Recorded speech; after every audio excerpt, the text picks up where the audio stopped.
Shalom Akim, Kahalayim La Yah Bashim Yahshua Bashim Hakudash, and double the scriptures and apostles. Thou Yahshua for the strength in order to make this video as well. And Yaratazar that you also understand this lesson here, man.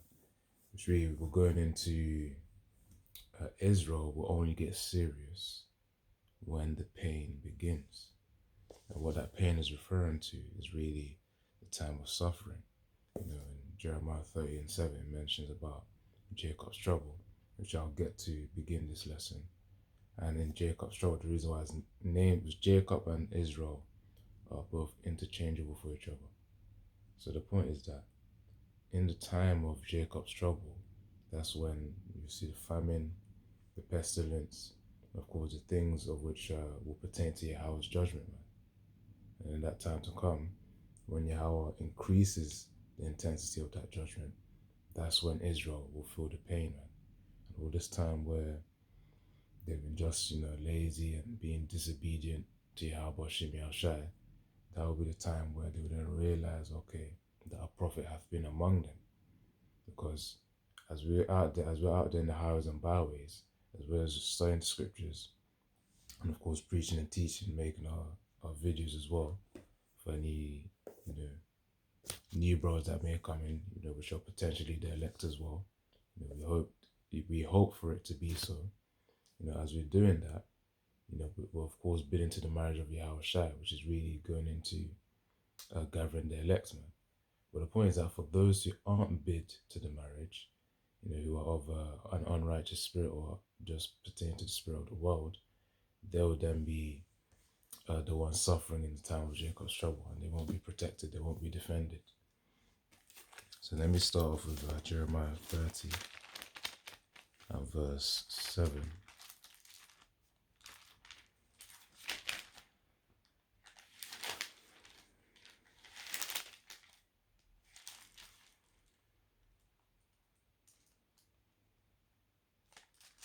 Let's see.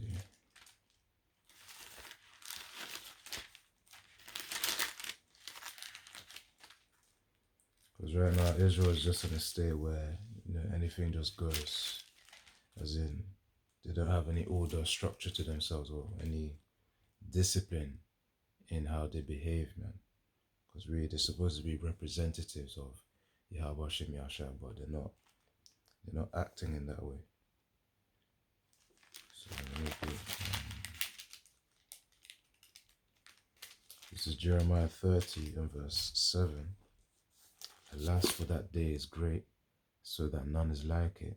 It is even a time of Jacob's trouble, but he shall be saved out of it. It says here, Jacob's trouble, but he shall be saved out of it. The he is talking about the elect of Yahweh Shem Yahushai, those men of whom are which will be servants of Yahushai, of course in this lifetime, and of course will be the ones whom endure to the end, man.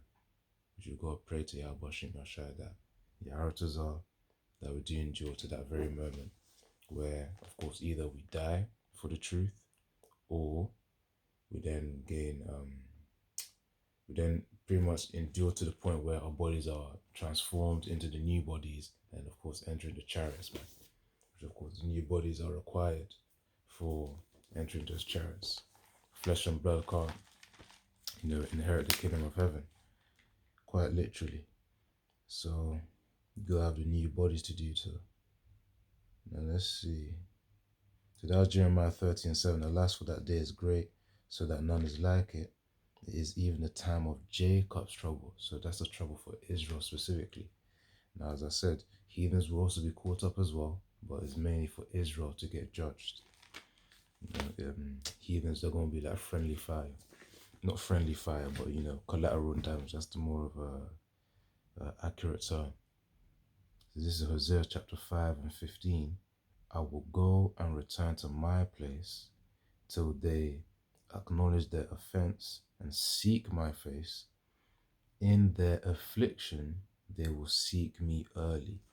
So, of course, it's always the case where, when Israelites are in their pain, they always try and go to God, which really, that's in vain anyways. So they're going to try and call upon God and Jesus Christ, all these idols' names. Or for the ones in Islam, they're going to call upon Allah, which really, that's in vain as well. In the ancient Hebrew, that means power, by the way, A-H-L-A. Well, the Muslims, they spell it as A-L-L-A-H. But at the end of the day, the gods of the nations are idols, as it says in Psalms 96 and verse 5. So, we know that already. And it says, in the affliction, they will seek me early. Again, it's always when the pain comes, when you're in that state of suffering, that's when Israel tends to go back to Yahweh Shem Yahushai. A wise person will use the grace of Yahweh Shem Yahushai to, wouldn't let the grace of Yahweh Shem Yahushai to dwindle, rather, if that's the right word to say. Because of the fact that right now we're in the grace period where, of course, things are building up, but we're still in a time where the word's still going out. Anyone can wake up as well. Any Israelite can wake up. And of course, this being the grace period prior to Yahweh Shemashah turning up that judgment, which is turning up gradually. It's turning up. But of course, that as soon as that MOTB hits, man, the chip, as soon as that hits, it's just going to be ranked rapidly, because of course that will help to increase the prophecies as well. The judgments increasing, which is also part of prophecy for judgments to happen, which I'm going to get into as well. So Isaiah 5 and 15, I will go and return to my place till they acknowledge their offense and seek my face. In their affliction, they will seek me early. So of course, I was going to wait until, the pain's going to kick in for Israel. Then they're going to try and call on his name. For the ones of whom are fortunate enough to even know the names Yahweh and Yahushua, but of course didn't take the truth seriously, they themselves will also have to suffer through the consequences in Jacob's trouble. Hence why we've got to pray for strength for us to endure in this truth, man, and for whatever affliction that we go through under Esau Edom. But that's Isaiah 5 and 15. You get Ezekiel here. Actually, before Ezekiel, let me get 2 Chronicles 7.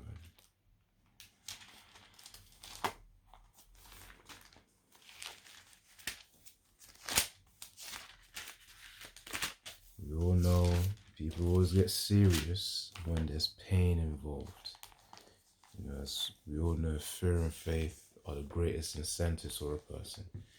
Either you fear something and you're trying to avoid it, or you fear something and you try and because as I said, fear and faith are the greatest incentives. If you fear something that motivates you to get to action, or you have enough faith in something that motivates you to take action as well. So sometimes it's either to avoid something or to embrace something. Fear and faith are the key factors, key motivators for humans, man. I really feel Yahweh Shem Yahushua is our motivator. So it says, 2 Chronicles 7 and 14, if my people which are called by my name, so that's Yahweh, the name of the Heavenly Father, and of course Yahushua being the only begotten Son, it says, shall humble themselves and pray and seek my face and turn from their wicked ways, then will I hear from heaven, I will forgive their sin and will heal their land. So that's just talking about the fact that Israel just needs to come back and seek Yahweh Shem Yahushua, man. Because of course, if they don't seek Yahweh Shem Yahushua, then they're going to be likened unto the heathens, of which, are in darkness. Really, they're just side characters. Remember, if the idols of the heathens are also, if the gods of the heathens are idols, which they are, of course, the heathens themselves also are born in vain. It mentions that in 2 Ezra 6 and 56. I'll get that right now, just to get the point across, to show the true value of the heathens, which are these other nations. So this is 2 Ezra, which is in the Apocrypha, by the way. 2 Ezra 6 verse 56. As for the other people, which also come of Adam, thou hast said that they are nothing, but be like unto spittle, spit saliva, and hast likened the abundance of them as a drop that falleth from a vessel. So it says that that's really talk about the reputation and the true value of the heathens, man. Because it says the Most High compares them as spittle, man, and of course the abundance of them. So a whole group of heathens. Imagine a whole group of heathens. Let's say even a country of heathens. They're likened as just one drop from a bucket, man, which means they are insignificant. So they themselves are insignificant, and also not just that too, but their idols are also worthless too and are vain. Hence why we shouldn't fear, their idols, for example, we shouldn't fear Allah, Allah, the way they swear. We shouldn't fear that one because we perceive that to be an idol. Hence why we don't have fear. In the time to come, you'll see the real fear of Yahweh being instilled upon those of whom were serving those idols. Of course, Israel's going to receive judgment, hence why it's called Jacob's trouble.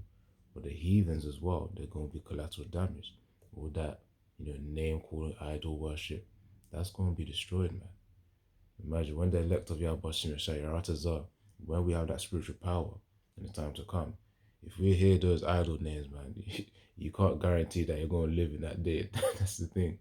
When the spiritual power comes, when the spiritual blessings comes, man, the men of Yahweh Shai will also be used as tools of judgment, man, upon Jake, as well as heathens as well. Because that will be a time of great judgment, man. As it says in the scriptures, thy people shall be willing in the day of thy power, man. So when Yahweh Shai bestows us with that spiritual power, they'll be willing to listen by then. They'll be willing. So that was 2 Chronicles 7:14. I'll read it again. If my people which are called by my name shall humble themselves and pray and seek my face and turn from their wicked ways, then will I hear from heaven and will forgive their sin and heal their land. Because right now Israel, the true Israelites are not in their land right now. Amalek is what do they call it, imposter of the land right now. So before we'll be able to return to the land, first of all, we need Yahushua to save us. And that requires mercy and the grace of Yahushua in order to intervene for us to Yahweh. Now, I said I was going to get another precept as well. So that's pertaining to what Israel needs to do. Because of course, in order to really survive during Jacob's trouble, which really, if you think about it, going into Job's 5 and verse 19 to about 22, we're going to actually be quite strong during Jacob's trouble as well. Of course, we will have our seasons, of affliction, where we need to suffer in prisons, be a pilgrim upon the earth. But eventually, Yahweh Shai will fulfill his promises, man, providing food for us, providing strength of the spirit as well. He will strengthen our spirit so that we can keep going with these vessels too. The same way, he provided bread for Israel back in, if we mentioned in Exodus 16, he provided manna, bread, it was like a wafer with honey. It says there, the same way he provided bread for Israel when they departed from Egypt, in the land of sin, which is between Elim and Sinai. Just read Exodus 16, you'll know what I mean. But the point is, the same way he provided bread is the same way he's going to provide us food in a time where we're going to need it, man. And of course, in that time to come, we're going to be cool. Because if we're not cool, because remember the scriptures say, thou shalt laugh at famine and destruction. So of course, one could even say we're going to be thriving in the spirit, man. Now, of course, in the flesh, we may not look as lively, but we're still going to be thriving in the spirit because of the fact that, we're reaping from the spiritual treasures that we've saved up now, which is really the protection of Yahweh Shem Yahushua. And of course, being able to call just on the names, to pray in the names Yahweh Yahushua, as well as also being fed and, looked after in all the different ways, man, as well as spiritual power as well, to defend ourselves in the time. And to reign Yahweh's judgment too. So, Ezekiel 5 and 11. Let me see if this is it.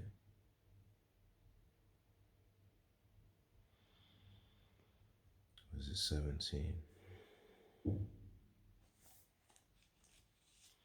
Oh, that was Ezekiel 3. So this is Ezekiel 5 and verse 11, which goes into the judgments pertaining to Jacob.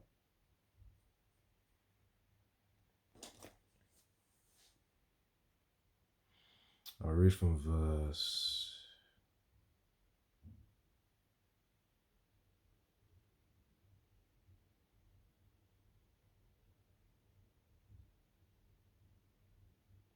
I'm gonna read from verse 10. So this is Ezekiel 5 and verse 10. Therefore the fathers shall eat the sons in the midst of thee, and the sons shall eat their fathers, and I will execute judgments in thee, and the whole remnant of thee will I scatter into all the winds. So that's really talking about cannibalism in the time to come. In the time of Jacob's trouble, famine is going to be so high to the point where if you ain't got Yahweh Shimi Ashai to provide you the spiritual power to provide food for yourself, which is really just the most I provided, Yahweh Shai providing food for you. Because remember, I always mention this. Imagine being able to have the spiritual power to provide, you may be with your family at that time to provide food for them and manifest food out of nothing, man. Out of the air. That in itself is spiritual power, man. Greater work shall you do. That's what Yahushua said. And also, that's just one aspect of things. In the time to come, the elect will be provided food, even just by angels, delivering food, man. As I mentioned a similar example in some other previous videos that I made, where you could be probably walking, and then Spirit just tells you to look back, and then you just see a cake in front of you or some kind of a hot meal right there for you to eat to nourish your body, man. And what is Yahweh Shimashai will provide? But as I said, going back to the point, cannibalism will happen because famine will be so strong. There'll be nothing out there where Israelites are going to be eating each other, man. And that's part of the judgment of Yahweh Shimashai. It's going to be a very crazy time. There's one thing saying it, but imagine actually seeing it though. You just see a guy at the flipping distance eating a dead body. That's the type of stuff that you're gonna see, man. Especially Babylon. Babylon, the demons over there are on another level, man. People are already crazy enough in the rural or the lower ends of Babylon, man. So just imagine when the famine comes. So Ezekiel 5 and 11. Wherefore, as I live, saith the Lord Yahweh, surely because thou hast defiled my sanctuary, and all thy detestable things, with all thy detestable things, and with all thine abominations, therefore will I also diminish thee. Neither shall mine eyes spare, neither will I have any pity. So the Most High is going to give a cold shoulder to Israel in that time because of their willingness, to partake in abominations and detestability, not just with their own body, in terms of detestable meats like pork and prawns and all the unclean meats. It's not just that as well, but it's also spiritually. They were how do I say this? Spiritually, they were disobedient to Yahweh Shem Yahshua. In terms of just simple things like keeping the Sabbath and, of course,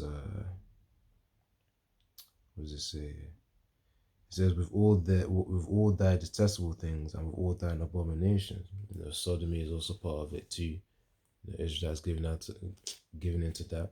Now, I know recently GMS Watchmen released a video based on Denzel Washington, saying that they cut out in Gladiator 2, which is an upcoming movie, by the way, where they cut out a gay scene. That's the thing. They cut it out. But, Yaratazar, take down this video just because I mentioned a word. But anyways, that's the point right there. If you do some research, you're going to find it. But GMS Watchmen recently uploaded the video. It was yesterday that he uploaded it, yeah. But it says here in verse 11, therefore will I also diminish thee. So Yahweh Shai will destroy Israelites, man, for their disobedience, man, giving into detestable things.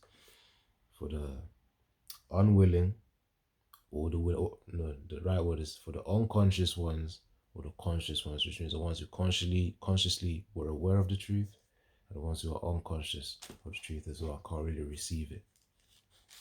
So it says here, surely, verse 12, so this is part of the judgment now. Ezekiel 5 and verse 12, a third part of thee shall die with the pestilence. All these diseases, as he had in 2019, which apparently is going to be the little brother of what's to come, man. You got mpox and bird flu, which looming around, but we'll see what happens. And with famine shall they be consumed in the midst of thee. And it says, a third part shall fall by the sword round about thee, and I will scatter a third part into all the winds, and I will draw out a sword after them. So of course, pestilence, famine, and the sword, man, those are the key parts of judgment. That sword is really going to be Yahweh Hashem shall use in Esau Edom in order to delete Israelites in the time to come. Send them back to the spiritual realm. And famine, that's going to be another effect as well. So imagine all these stresses. You got pestilences out there. You got famines out there, so Jake can't eat. And when Israelites can't eat, man, they're going to start complaining, saying, I'm hungry. Yeah, all that complaining ain't going to do nothing, man. You're going to be hungry. Some Israelites would even die of the hunger, which is really a painful way to go. You're going to die of starvation. Imagine that. This is why we've got to fear Yahweh Hashem Yahushai. It says, and with famine shall they be consumed in the midst of thee. And the third part shall fall by the sword, and that's by Esau Edom, man. Using his guns in order to delete people. Esau's going to be cold in that day. And that represents really the coldness of the Most High as well, because of the fact that he said he will not pity, nor will he turn the eye.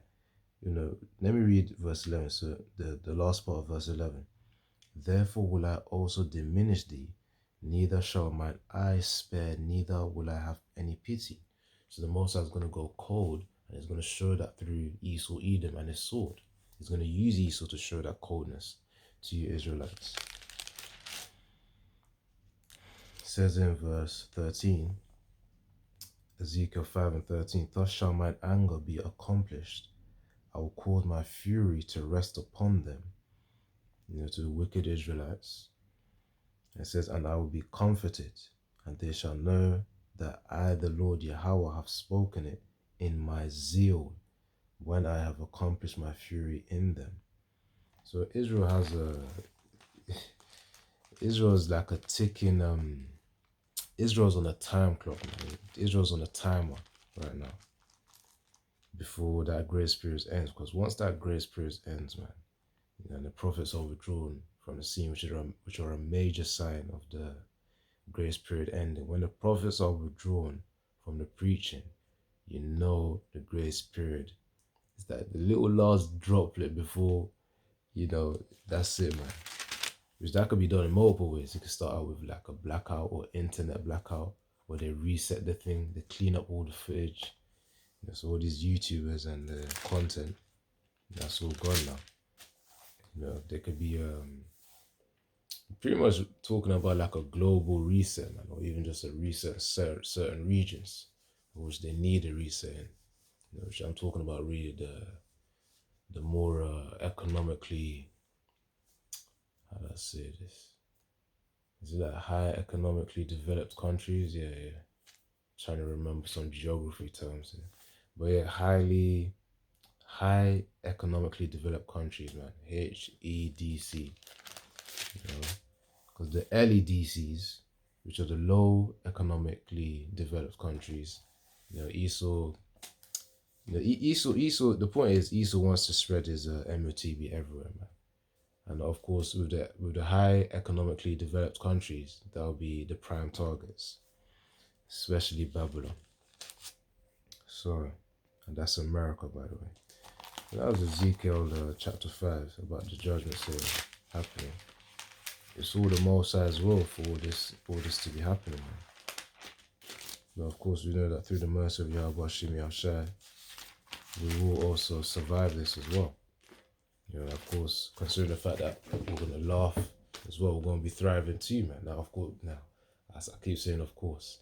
But yeah, the point is that in the time to come, Yahweh Shem Yeshua will support us despite the afflictions that we go through, for whatever period of time. He will provide that spiritual power for us. He will provide us food, and He will provide us the help and support that we need, man, and the comfort and the stability of mind, man, that we need, which is rooted from the wisdom and the knowledge of these scriptures, man. Shall be the stability of thine times. All right, so let me get check the time. Okay, so let's see.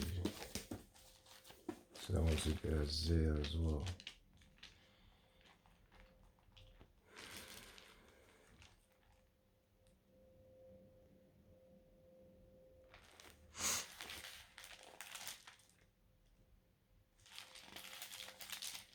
So Isaiah 42. Isaiah 42 and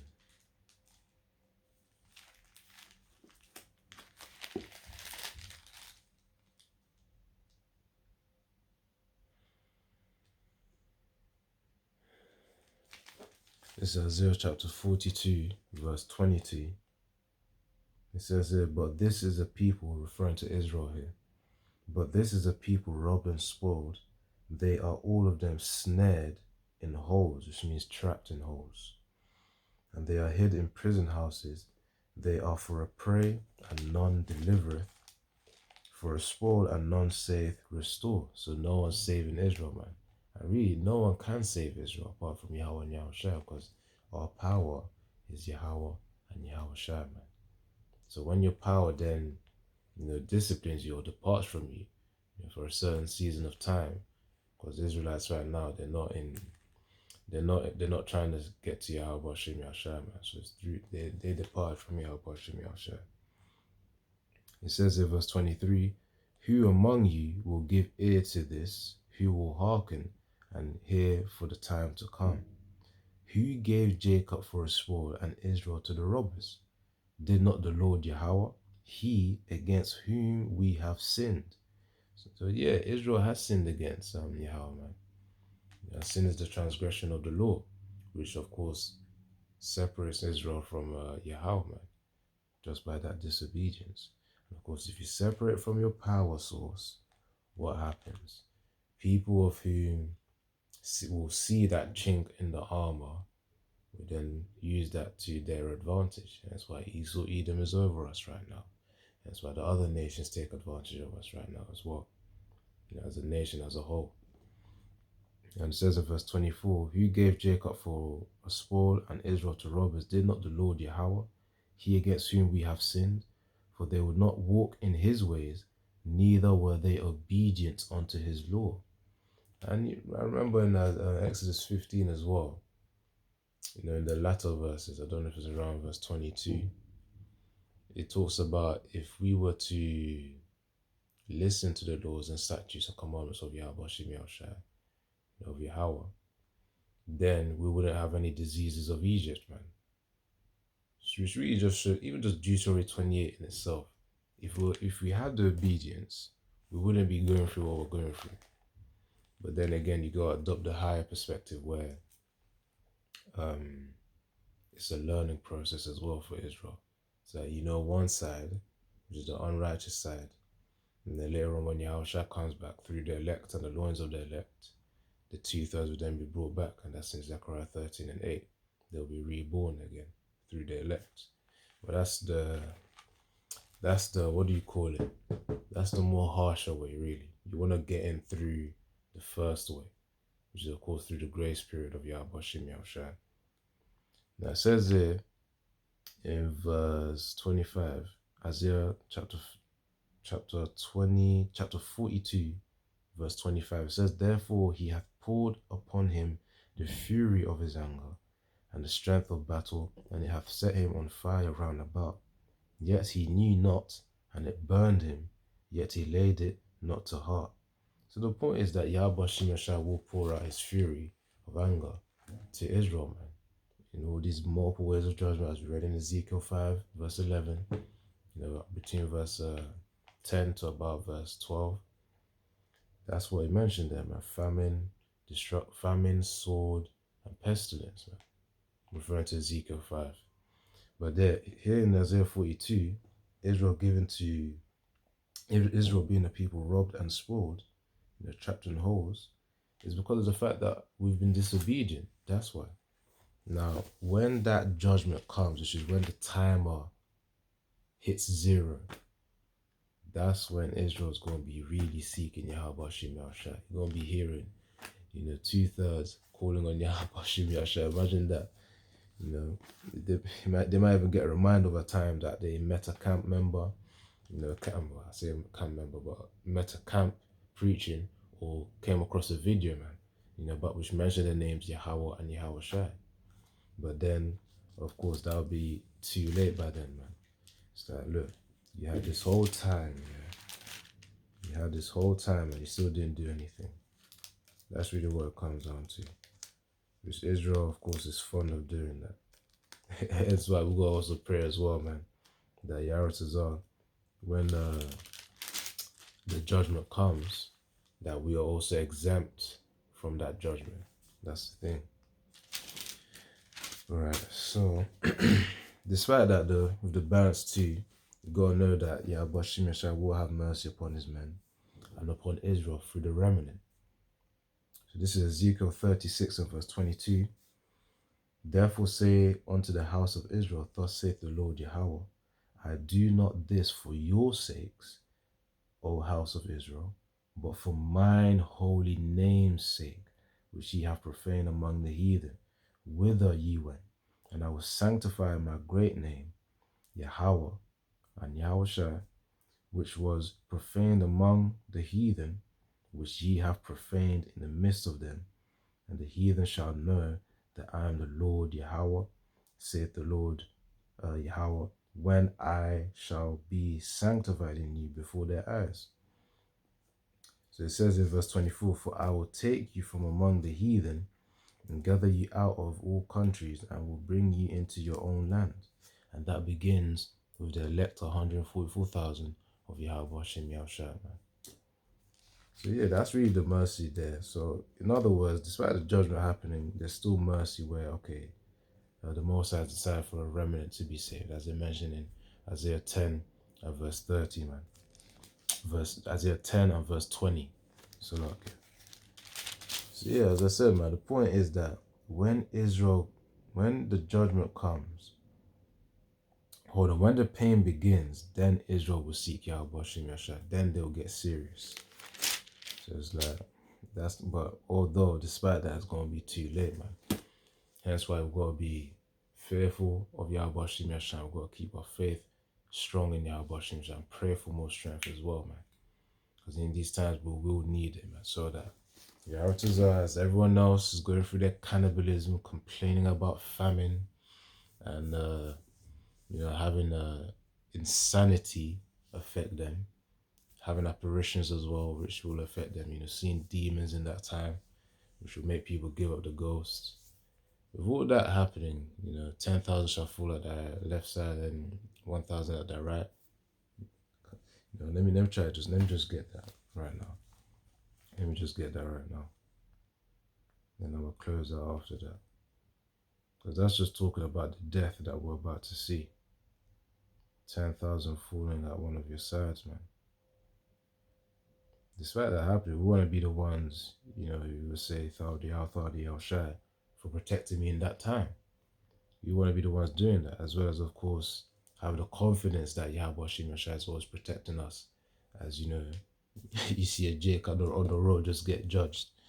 So Yaratazar, of course, we pray for the mercy, man, which we need. All right, 10,000.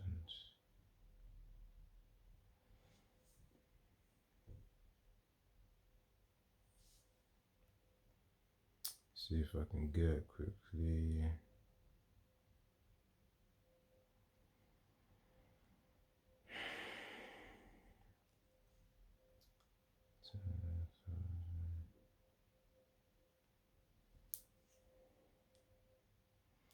So this is Psalm 91 and verse 7.